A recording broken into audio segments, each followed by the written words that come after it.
Hi students, welcome back to Arzu Learning Classes channel. ನಾವು ಮೊನ್ನೆ ಏನು ಮಾಡಿದ್ವಿ, ವಾಸ್ತವ ಸಂಖ್ಯೆಗಳ ಬಗ್ಗೆ ತಿಳ್ಕೊಂಡಿದ್ವಿ. ಮೊದಲನೇ ಲೆಸನ್ನ ಫಿನಿಶ್ ಮಾಡಿವಿ. ವಾಸ್ತವ ಸಂಖ್ಯೆ ಅಂದರೆ ಏನು, ಅದರೊಳಗೆ ಯಾವ ಥರ ಭಾಗಲಬ್ಧ ಸಂಖ್ಯೆಗಳು ಬರ್ತಾವೆ, ಅಭಾಗಲಬ್ಧ ಸಂಖ್ಯೆಗಳು ಬರ್ತಾವೆ ಅಂತ ತಿಳ್ಕೊಂಡಿವಿ. ಇವಾಗ ನಾವೇನು ಮಾಡೋಣ, ಸೆಕೆಂಡ್ ಲೆಸನ್ನ ಸ್ಟಾರ್ಟ್ ಮಾಡೋಣ. ಸೆಕೆಂಡ್ ಲೆಸನ್ ಏನು, ಬಹುಪದೋಕ್ತಿಗಳು. ನಿಮ್ಗೆ ಆಲ್ರೆಡಿ 9th ಬಂದಿತ್ತಿದ್ದ ಏಕಪದೋಕ್ತಿಗಳು ಬಹುಪದೋಕ್ತಿಗಳು ಅಂತ ಬಂದಿದ್ವು. ಇಲ್ಲಿ ಏನು ಮಾಡ್ಯಾರು, ಬಹುಪದೋಕ್ತಿಗಳನ್ನು ಕಂಟಿನ್ಯೂ ಮಾಡ್ಯಾರು. ಏಕಪದೋಕ್ತಿ ಅಂದರೆ ಏನು ಗೊತ್ತು, ಬಹುಪದೋಕ್ತಿಗಳು ಅಂದರೆ ಏನು ಗೊತ್ತು ನಿಮ್ಗೆ.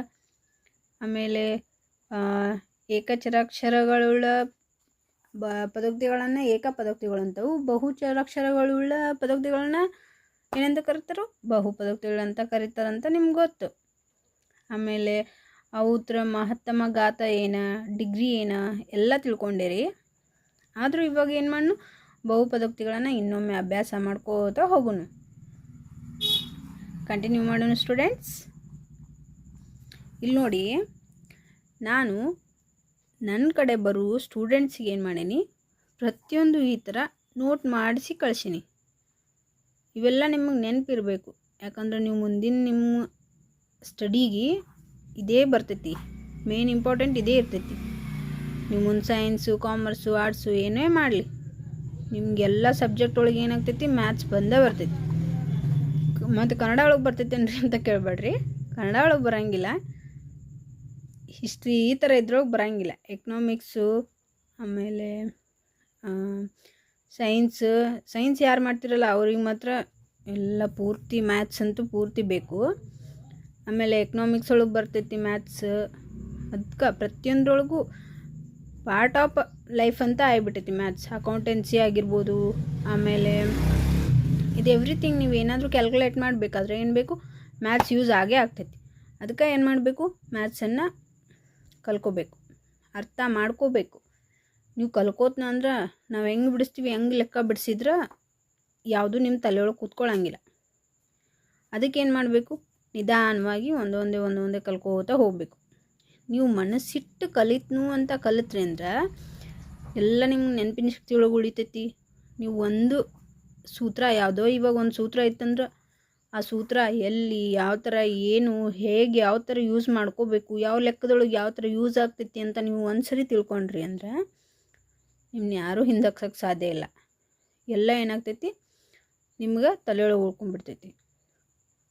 ಇಲ್ಲಿ ನೋಡ್ರಿ, P bracket x bracket complete ಎಂಬುದು ಎಕ್ಸ್ ಎಂಬ ಚರಾಕ್ಷರವುಳ್ಳ ಒಂದು ಬಹುಪದೋಕ್ತಿಯಾದರೆ ಪಿ ಇಂಟು ಎಕ್ಸ್ದಲ್ಲಿನ ಎಕ್ಸ್ದ ಗರಿಷ್ಠ ಘಾತ ಸೂಚಿಯನ್ನು ಆ ಬಹುಪದೋಕ್ತಿಯ ಪಿ ಎಕ್ಸ್ದ ಮಹತ್ತಮ ಘಾತ ಅಥವಾ ಡಿಗ್ರಿ ಎಂದು ಕರೆಯುತ್ತಾರೆ.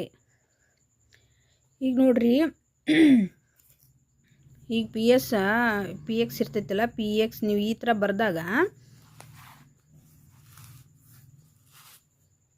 ಇಲ್ಲಿ ನೋಡ್ರಿ ಪಿ ಎಕ್ಸ್ ಅಂತ ಇರ್ತೈತಿ. ಇಲ್ಲಿ ನೋಡಿ ಪಿ ಎಕ್ಸ್, ಇಲ್ಲಿ ಎಕ್ಸ್ ಒಂದು ಚರಾಕ್ಷರಗಳುಳ್ಳದಾದ್ರೆ ಪಿದ ಮಹತ್ತಮ ಘಾತ ಏನಾಗಿರ್ತೈತಿ, ಎಕ್ಸ್ ಆಗಿರ್ತೈತಿ. ಅರ್ಥ ಆಯಿತು. ಆಮೇಲೆ ಇಲ್ಲಿ ನೋಡ್ರಿ, ಉದಾಹರಣೆಗೆ 4x+2 ಎಂಬುದು ಎಕ್ಸ್ ಚರಾಕ್ಷರವುಳ್ಳ ಒಂದು ಬಹುಪದೋಕ್ತಿಯಾಗಿದ್ದು ಇದರ ಡಿಗ್ರಿ 1 ಆಗಿದೆ. ಇಲ್ಲಿ ನೋಡ್ರಿ, ನಾನೇ ಬುಕ್ ಒಳಗೆ ಬರ್ತೋರ್ಸ್, ನಿಮ್ಗೆ ಕನ್ಫ್ಯೂಸ್ ಆಗ್ತೈತಿ. 4x+2 ಇಲ್ಲಿ ನೋಡ್ರಿ, ಇದು ಎಕ್ಸ್ ಅನ್ನೋದ ಒಂದು ಚರಾಕ್ಷರ. ಈ ಚರಾಕ್ಷರದ ಉಳ್ಳ ಎಕ್ಸ್ದ ಮಹತ್ತಮ ಘಾತ ಏನಾಗಿರ್ತೈತಿ, 1 ಆಗಿರ್ತೈತಿ. ಏನ್ರಿ ಇಲ್ಲೆಲ್ಲಿ ಮ್ಯಾಲೆ 1 ಕೊಟ್ಟಿಲ್ಲ ಮತ್ತು 1 ಹೆಂಗೆ ಬರ್ತೈತ್ರಿ ಅಂತ ಕೇಳಬೇಡ್ರಿ. 4x ಅಂತ ಇತ್ತಂದ್ರೆ ಇದ್ರ ಮಹತ್ತಮ ಘಾತ ಇಲ್ಲಿ ಏನೂ ಇರಲಿಲ್ಲ ಅಂದ್ರೆ 1 ಇರ್ತೈತಿ. ಮಹತ್ತಮ ಘಾತ 1 ಇರ್ತೈತಿ. ಮಹತ್ತಮ ಘಾತ 1 ಆಗಿರುತ್ತದೆ.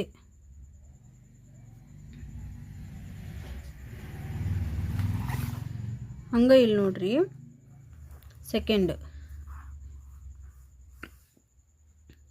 2ay² - 3y + 4 ಎಂಬುದು y ಚರಾಕ್ಷರವುಳ್ಳ ಒಂದು ಬಹುಪದೋಕ್ತಿಯಾಗಿದ್ದು ಇದರ ಡಿಗ್ರಿ 2 ಆಗಿದೆ. ಮಹತ್ತಮ ಗಾತ್ರ ಅಂದ್ರೂ ಒಂದು, ಡಿಗ್ರಿ ಅಂದ್ರೂ ಒಂದು. ಫಸ್ಟ್ ತಿಳ್ಕೊರಿ.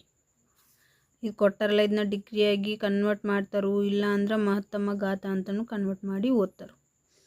ಈಗ 2y² ಇಲ್ಲಿ ಸೇಮ್ y ಐತಿ.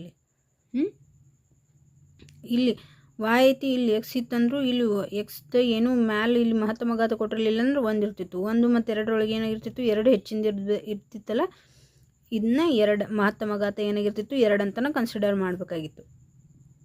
ಇಲ್ಲಿ ನೋಡ್ರಿ, 2y² - 3y + 4 ಇದ್ರೊಳಗೆ ಏನೈತಿ, ಮಹತ್ತಮ ಘಾತ 2 ಮ್ಯಾಲೆ ಕೊಟ್ಟಾರಿಲ್ಲ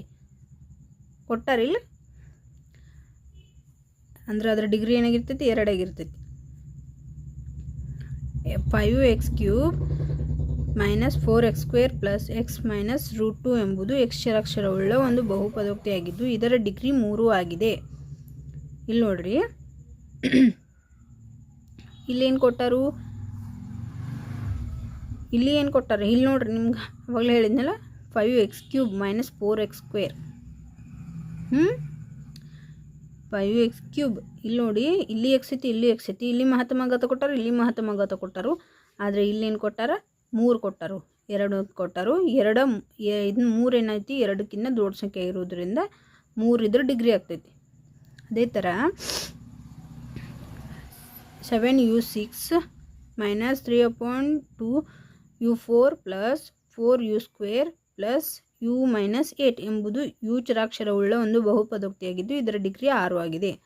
ಇಲ್ಲಿ ನೋಡ್ರಿ, 6 ಕೊಟ್ಟರು, 4 ಕೊಟ್ಟರು, 2 ಕೊಟ್ಟರು. ಇವ್ರನ್ನೇ ಕನ್ಸಿಡರ್ ಮಾಡಲ್ಲ ಅಂದರೆ ಇವೆರಡಕ್ಕಿನ್ನ ಬೆಲೆ ಏನಿರ್ತಿ 6 ಜಾಸ್ತಿ ಐತಿ. ಅದಕ್ಕೆ ಏನು ಮಾಡಬೇಕು, 6ಅನ್ನು ಇದ್ರ ಡಿಗ್ರಿ ಅಥವಾ ಮಹತ್ತಮ ಘಾತ ಅಂತ ಓದಬೇಕು. ಇಲ್ಲಿ ನೋಡ್ರಿ, ಇನ್ನೊಂದು ಕೊಟ್ಟಾರ ಅವ್ರು, 1/(x - 1) √x + 2 1/(x² + 2x + 3 ಮುಂತಾದ ಬೀಜೋಕ್ತಿಗಳು ಬಹುಪದೋಕ್ತಿಗಳಾಗಿಲ್ಲ. ಇಲ್ಲಿ ನೋಡ್ರಿ, ಇಲ್ಲಿ ಏನು ಮಾಡ್ಯಾರು, ಇಲ್ಲಿ ಐತಿ, ಹಿಂಗೆ ಕೊಟ್ಟಾರು ಅಂದ್ರೆ ಈ ಥರ ಫೋನೊಳಗೆ ಬಂದರೆ ಏನಾಗ್ತೈತಿ, ಈ ಥರ ನೀವು ಇವತ್ತನ್ನ ಬಹುಪದೋಕ್ತಿಗಳಂತ ಕನ್ಸಿಡರ್ ಮಾಡೋಂಗಿಲ್ಲ. ಅರ್ಥ ಆಯಿತು? ಈ ಬೀಜೋಕ್ತಿಗಳು ಇವು ಬೀಜೋಕ್ತಿಗಳು ಆದ್ರೆ ಬಹುಪದೋಕ್ತಿಗಳಲ್ಲ. ಬೀಜೋಕ್ತಿಗಳ ಬೇರೆ, ಬಹುಪದೋಕ್ತಿಗಳನ್ನ ಬೇರೆ. ಆಮೇಲೆ ಡಿಗ್ರಿ 1 ಆಗಿರುವ ಬಹುಪದೋಕ್ತಿಗೆ ರೇಖಾತ್ಮಕ ಬಹುಪದೋಕ್ತಿ ಅಂತ ಕರೀತಾರೆ. ಆವಾಗಲೇ ಹೇಳಿದ್ನಲ್ಲ 4x + 2 ಅದಕ್ಕೇನಿತ್ತು, ಮೇಲೆ ಯಾವುದೇ ರೀತಿಯಾದಂಥ ಮಹತ್ತಮ ಘಾತ ಕೊಟ್ಟಿರಲಿಲ್ಲ, ಅಲ್ಲೇನಿತ್ತು, 1 ಇತ್ತು. ಅದನ್ನ ಏನಂತ ಕರೀತಾರೋ, ರೇಖಾತ್ಮಕ ಬಹುಪದೋಕ್ತಿ ಅಂತ ಕರೀತಾರೆ. ಆಮೇಲೆ ಡಿಗ್ರಿ 2 ಆಗಿರೋ ಬಹುಪದೋಕ್ತಿಯನ್ನು ವರ್ಗ ಬಹುಪದೋಕ್ತಿ ಅಂತ ಕರೀತಾರೆ. ಇಲ್ಲಿ ನೋಡ್ರಿ, 4y² ಅಂತ 2y² - 3y + 4 ಅಂತ ಇತ್ತು. ಇಲ್ಲಿ ಸ್ಕ್ವೇರ್ ಇತ್ತಲ್ಲ, ಇದಕ್ಕೇನಂತಾರು, 2 ಮಹತ್ತಮ ಘಾತ ಆಗಿತ್ತಂದ್ರೆ ಅದಕ್ಕೇನಂತ ಕರೀತಾರೋ, ವರ್ಗ ಬಹುಪದೋಕ್ತಿ ಅಂತ ಕರೀತಾರೆ. ಅದೇ ಥರ ಕ್ಯೂಬ್ 5x³ - 4x² + x - √2 ಎಂಬುದು ಇದು ಏನು ಒಂದು ಬಹುಪದೋಕ್ತಿ. ಇದ್ರೊಳಗೆ ಕ್ಯೂಬ್ ಐತಲ್ಲ, ಇದಕ್ಕೇನಂತಾರೆ, ಗಣ ಬಹುಪದೋಕ್ತಿ ಅಂತ ಕರೀತಾರೆ. ಏನಂತ ಕರೀತಾರೋ, ಗಣ ಬಹುಪದೋಕ್ತಿ ಅಂತ. ನೀವು ಆಮೇಲೆ ಬೇಕಾದ್ರೆ ನೋಟ್ ಮಾಡ್ಕೋರಿ, ವಿಡಿಯೋ ನೋಡಿ ಆಮೇಲೆ ನೋಟ್ ಮಾಡ್ಕೋರಿ.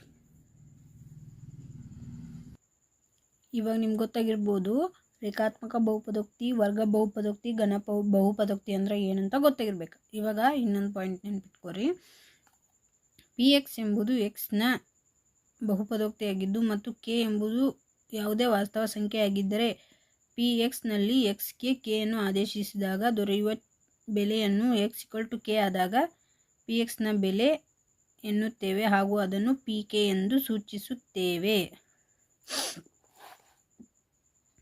ಇಲ್ಲಿ ನೋಡ್ರಿ, p/x = x² - 3x - 4 ಇದರ ಬೆಲೆ ಎಷ್ಟು, ಒಂದು ಎಕ್ಸಾಂಪಲ್ ಕೊಟ್ಟಾರೆ ನೋಡ್ರಿ. ಇಲ್ಲಿ ಎಕ್ಸ್ನ ಬೆಲೆಯನ್ನು ನಾವೇನಂತ ತಿಳ್ಕೊಂಡು, -1 ಅಂತ ತಿಳ್ಕೊಂಡು, p - 1 = -1² - 3 into bracket -1 bracket complete -4 = 0.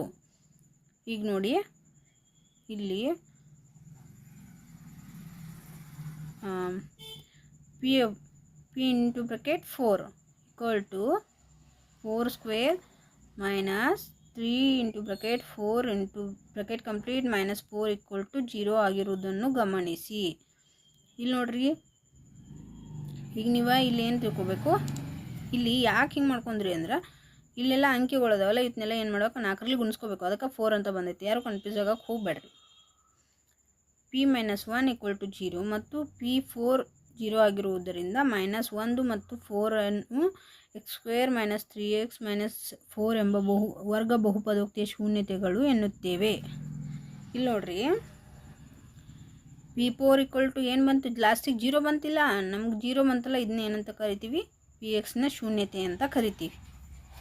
ಇಲ್ಲಿ ನೋಡ್ರಿ, ಸಾಮಾನ್ಯವಾಗಿ k ಎಂಬುದು pxನ ax ಪ್ಲಸ್ ಬಿಯಲ್ಲಿ ಬಿಯ ಶೂನ್ಯತೆಯಾದರೆ ಹಾಗೆಯೇ pk equal to ak plus B equal to 0 ಅಂದರೆ k equal to minus B upon A. ಆದ್ದರಿಂದ ರೇಖಾತ್ಮಕ ಬಹುಪದೋಕ್ತಿ ax ಪ್ಲಸ್ ಬಿಯ ಶೂನ್ಯತೆಯು minus B upon A equal to B. Minus B ಅಂದ್ರೆ ಏನೋ ಸ್ಥಿರಾಂಕ, ಎ ಅಂದ್ರೆ ಏನೋ ಎಕ್ಸ್ನ ಸಹಗುಣಕ.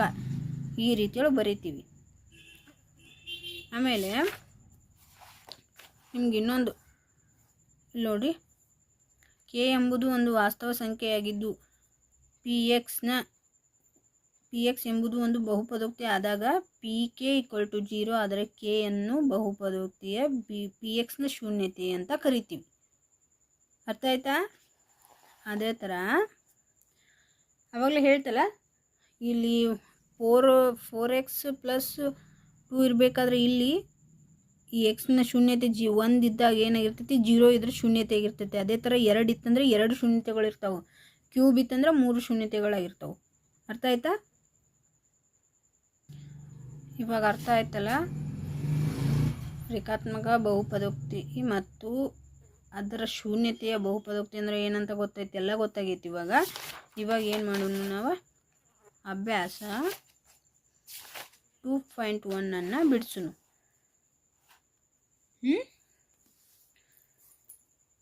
ಇಲ್ಲಿ ನೋಡಿ, y equal to p into bracket x bracket complete ದ ನಕ್ಷೆಗಳನ್ನು ಕೆಳಗೆ ಚಿತ್ರ 2.10ರಲ್ಲಿ ನೀಡಿದ್ದು. ಇಲ್ಲಿ px ಎಂಬುದು ಬಹುಪದೋಕ್ತಿಯಾಗಿದೆ. ಪ್ರತಿ ಸಂದರ್ಭದಲ್ಲಿಯೂ px ದ ಶೂನ್ಯತೆಗಳ ಸಂಖ್ಯೆಯನ್ನು ಕಂಡುಹಿಡಿಯಿರಿ. ಇಲ್ಲಿ ನೋಡಿ, ಕಂಡುಹಿಡಿಯಿರಿ ಅಂತ ಹೇಳ್ಯಾರ ಅವ್ರು ಇಲ್ಲಿ. ಇವಾಗ ನೀವೇನು ಮಾಡಬೇಕು, ಇಲ್ಲಿ ಭಾಳ ಕೇರ್ಫುಲ್ಲಾಗಿ ಥಿಂಕ್ ಮಾಡಿ ಪ್ರಾಬ್ಲಮನ್ನು ಸಾಲ್ವ್ ಮಾಡಬೇಕು. ಏನಪ್ಪ, ಅವ್ರಿಗೇನು ಬೆಲೆನೇ ಕೊಟ್ಟಿಲ್ಲ, ನಮಗೇನಂತಾರೋ ಶೂನ್ಯತೆಗಳ ಸಂಖ್ಯೆಯನ್ನು ಕಂಡುಹಿಡೀರಿ ಅಂತ ಕೊಟ್ಟರು ಅಂತ ಹೇಳಿ ನೀವು ಅನ್ಕೋಬೋದು. ಅಭ್ಯಾಸ 2.1 ಇಲ್ಲಿ ನೋಡ್ರಿ, ಇವಾಗ ಏನಾಗೈತಿ, ಇಲ್ಲಿ ನೋಡ್ರಿ, ಇದೇನಾಗೈತಿ, ಒಂದು ನಕ್ಷೆಯನ್ನು ಕೊಟ್ಟಾರವ್ರು. ಈ ನಕ್ಷೆಗೆ ಎಕ್ಸ್ ಅಂತ ಹೆಸರು ಕೊಟ್ಟರು, ಈ ನಕ್ಷೆಗೆ ವಾಯ್ ಅಂತ ಹೆಸರು ಕೊಟ್ಟರು. ಆಮೇಲೆ ಇಲ್ಲಿ ನೋಡಿ, ಇಲ್ಲಿ ಮೇಲೆ ಒಂದು ಕೊಟ್ಟಾರ, ಇದನ್ನ ಲೈನನ್ನು ಕೊಟ್ಟರು, ಒಂದು ಅಕ್ಷವನ್ನು ಕೊಟ್ಟಾರು. ಇಲ್ಲ,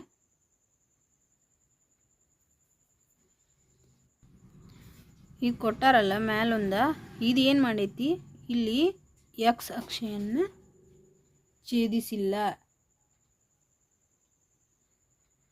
ಇಲ್ಲಿ ನೋಡಿ, ಮುಂದಿನ ಎಲ್ಲ ಕೊಟ್ಟಾರ, ಇಲ್ಲೇ ನೋಡ್ಕೊರಿ, ಛೇದಿಸಿಲ್ಲ ಅಂದರೆ ಏನಾದರೂ ಕನ್ಫ್ಯೂಸ್ ಮಾಡ್ಕೋಬೇಡ್ರಿ. ಈ ಥರ ಇದು ಏನಾಗೈತಿ, ಇದು ವಾಯ್ ಅಕ್ಷೆಯನ್ನು ಛೇದಿಸೈತಿ. ಈ ವಾಯ್ ಅಕ್ಷೆ ಏನು ಮಾಡೈತಿ, ಎಕ್ಸ್ ಅಕ್ಷೆಯನ್ನು ಛೇದಿಸೈತಿ. ಕಾಣಿಸತೈತಿ, ಈ ಥರ ಬಂದೈತಿ. ಬರೆಯೋಕೆ ಹೋಗ್ತಿರಲ್ಲ ಆ ಥರ ಬಂದೈತಿ. ಇದೇನು ಮಾಡೈತಿ, ಎಕ್ಸ್ ಅಕ್ಷೆಯನ್ನು ಛೇದಿಸೈತಿ. ಇದ್ರೊಳಗೆ ಏನಾಗೈತಿ, ಎಕ್ಸ್ ಅಕ್ಷೆಯನ್ನು ಛೇದಿಸಿಲ್ಲ. ಆದ್ದರಿಂದ ಇದಕ್ಕೆ ಏನಾಗೈತಿ, ಯಾವುದೇ ಬೆಲೆ ಇಲ್ಲ. ಆನ್ಸರ್ ನೋಡ್ರಿ. ಮೊದಲನೇದು y equal to p upon x ಅಂತ ಹೇಳಿ ಅವರೇ ಇಟ್ಕೊ ಅಂತ ಹೇಳ್ಯಾರು.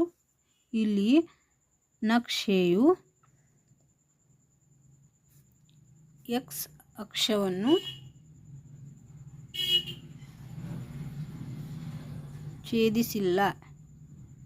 ಛೇದಿಸಿರುವುದಿಲ್ಲ. ಆದ್ದರಿಂದ ಈ ಬಹುಪದೋಕ್ತಿಗೆ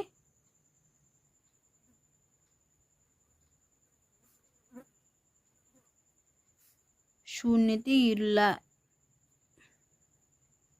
ಅರ್ಥ ಆಯ್ತಾ? ಈ ಬಹುಪದೋಕ್ತಿಗೆ ಏನಾಗೈತಿ, ಶೂನ್ಯತೆ ಇಲ್ಲ. ಯಾಕಂದ್ರೆ ತಿಳ್ಕೊರಿ ಇದೇನು ಮಾಡೈತಿ ಎಕ್ಸ್ ಅಕ್ಷೆಯನ್ನು ಛೇದಿಸಿಲ್ಲ. ಇವೆಲ್ಲ ಛೇದಿಸವಲ್ಲ, ಅದೇ ಥರ ಇದೇನಾಗೈತಿ ಛೇದಿಸಿಲ್ಲ. ಇನ್ನು ಎರಡನೇದು ನೋಡಿ, ಇದೇನು ಮಾಡೈತಿ ಇಲ್ಲಿ ನೋಡಿ, ಇಲ್ಲಿಂದ ಸ್ಟಾರ್ಟ್ ಆಗೈತಿ. ಇದಕ್ಕೆ ಏನಂತ ಕರಿತೀವಿ ನಾವು? ವಾಯಿನ ಅಕ್ಷೆ ಅಂತ ಕರಿತೀವಿ. ವಾಯಿನ ಅಕ್ಷೆ ಒಳಗೆ ಇಲ್ಲಿ ಏನು ಮಾಡೈತಿ, ಈ ಥರ ಹೋಗಿ ಇಲ್ಲಿ ಎಕ್ಸ್ ಅಕ್ಷೆ ಒಳಗೆ ಏನಾಗೈತಿ, ಒಂದೇ ಒಂದು ಬಿಂದುವಿನೊಳಗೆ ಛೇದಿಸೈತಿ. ಇದು ಎಕ್ಸ್ ಅನ್ನೋದು ಒಂದು ಲೈನ್, ವಾಯ್ ಅನ್ನೋದು ಒಂದು ಅಕ್ಷೆ, ಎಕ್ಸ್ ಅನ್ನೋದು ಒಂದು ಅಕ್ಷೆ. ಇದೇನು ಮಾಡೈತಿ, ಇಲ್ಲಿ ಹೋಗಿ ವಾಯ್ ಅಕ್ಷೆ ಇದ್ದದ್ದು ಏನು ಮಾಡೈತಿ, ಎಕ್ಸ್ನಲ್ಲಿ ಒಂದೇ ಒಂದು ಬಿಂದುವಿನಲ್ಲಿ ಒಂದ ಕಡೆ ಏನಾಗೈತಿ, ಎಕ್ಸ್ ಅನ್ನೋದು ಇದು ಐತಲ್ಲ, ಈ ಎಕ್ಸ್ ಅನ್ನೋ ರೇಖೆಯನ್ನು ಏನು ಮಾಡೈತಿ, ಒಂದೇ ಬಾರಿ ಇಲ್ಲಿ ಒಂದೇ ಕಡೆ ಏನು ಮಾಡೈತಿ, ಛೇದಿಸೈತಿ. ಅದಕ್ಕೆ ಇದಕ್ಕೇನಿರ್ತೈತಿ, ಶೂನ್ಯತೆ ಐತಿ.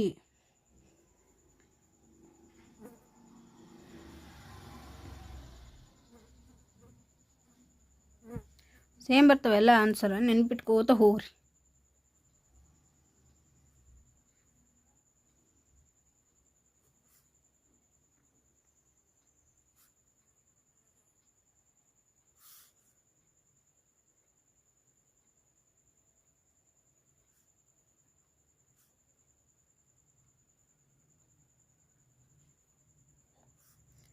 ಆದ್ದರಿಂದ ಈ ಬಹುಪದೋಕ್ತಿಗೆ